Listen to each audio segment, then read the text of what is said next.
Hello बच्चों, स्वागत है आपका अपने गुरुकुल में। तो पिछले वीडियो में हमने पढ़ा था कूलोम्स लॉ। इक्वेशन एक बार लिख लेते हैं। क्या था equation? F equals to 1/4 pi epsilon naught Q1 Q2 बटे आर स्क्वायर। इसमें अगर ध्यान से देखोगे, इसमें हमें सिर्फ मैग्नीट्यूड मिल रहा है, लेकिन इसमें डायरेक्शन बिल्कुल नहीं है। तो डायरेक्शन के लिए हम कूलम्ब्स लॉ को वेक्टर फॉर्म में पढ़ेंगे। यही वाला सेट ले लो।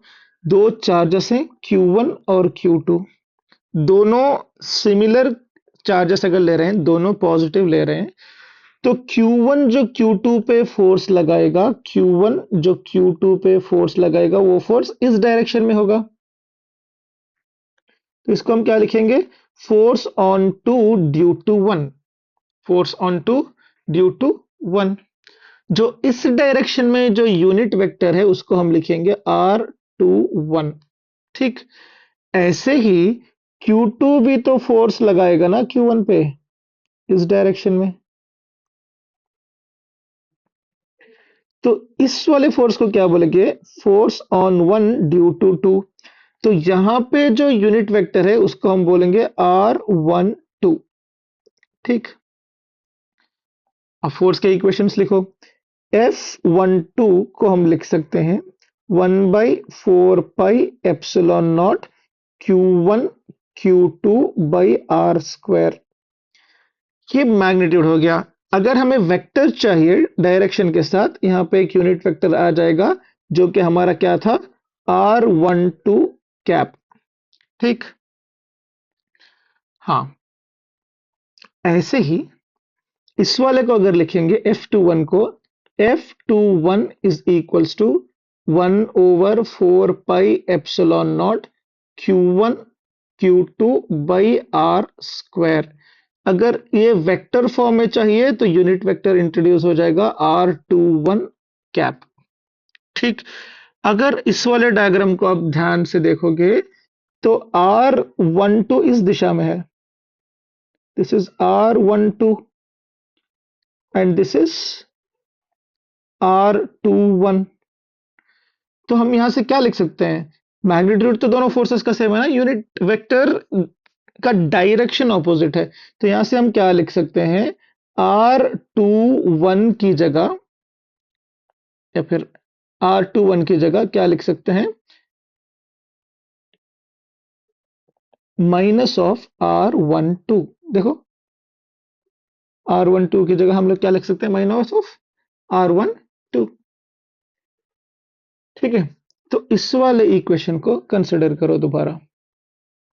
ये क्या हो जाएगा? F21 वेक्टर फॉर्म में 1/4 pi epsilon naught Q1 Q2 बटे आर स्क्वायर। तो R21 की जगह हम लोग क्या लिख सकते हैं? Minus of R12।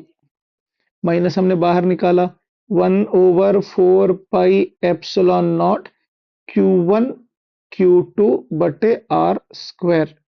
ठीक है। तो ये जो इक्वेशन है, ये हमने कहीं देखा है, देखो ध्यान से। R12। तो ये जो इक्वेशन है,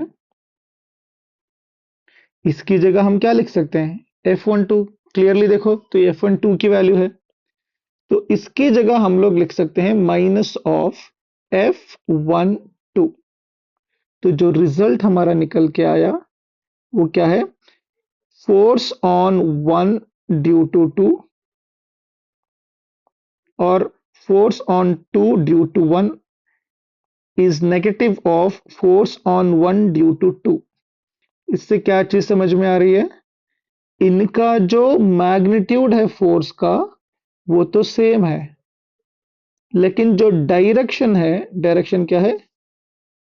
ऑपोजिट है। ठीक है। हाँ।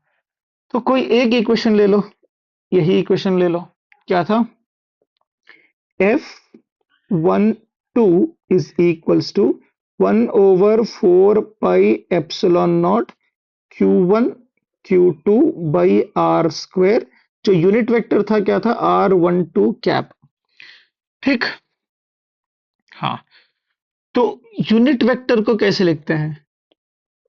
Are vector by magnitude of r. ठीक है, तो अब इसको लिखोगे तो 1/4 pi epsilon naught Q1 Q2 by r square, चलो मॉड में ही लिख लेते हैं, इनटू आर कैप की जगह क्या लिख सकते हो, R12 जो वेक्टर था divided by magnitude of r. ठीक है, अगर ये इसको सॉल्व करोगे क्या आ जाएगा, 1/4 pi epsilon naught Q1 Q2 by r cube into R12।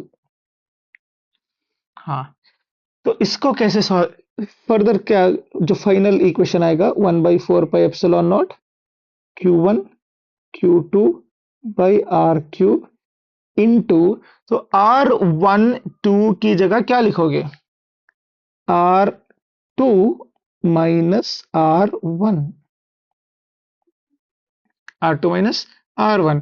इसमें जो ये है 2, ये बता रहा है हमें फाइनल पोजीशन, और ये 1 बता रहा है हमें इनिशियल पोजीशन। जो वेक्टर होता है वो हमेशा क्या होता है, final position minus initial position. तो दो चीजें समझ में आ गई हमें। एक तो अगर इंडिविजुअल फोर्स निकालना है पूरे डायरेक्शन के साथ, तो ये चीज हमें मिल गई। और दोनों फोर्सेस को अगर कंपेयर करना है तो दोनों फोर्सेस का मैग्नीट्यूड सेम है और डायरेक्शन बिल्कुल ऑपोजिट। तो इसके ऊपर कुछ अच्छे खासे क्वेश्चंस करेंगे आइंदा आने वाले वीडियोस में। तो और एक कॉन्सेप्ट बचा हुआ है, लाइक सुपरपोजिशन प्रिंसिपल। उसके बाद हम बहुत अच्छे अच्छे सवाल जेई मेंस के, नीट वगैरह के करेंगे। So till then, see you people in the next video. Keep learning, keep exploring. Have a great day ahead. All the very best for your future. Allah Hafiz.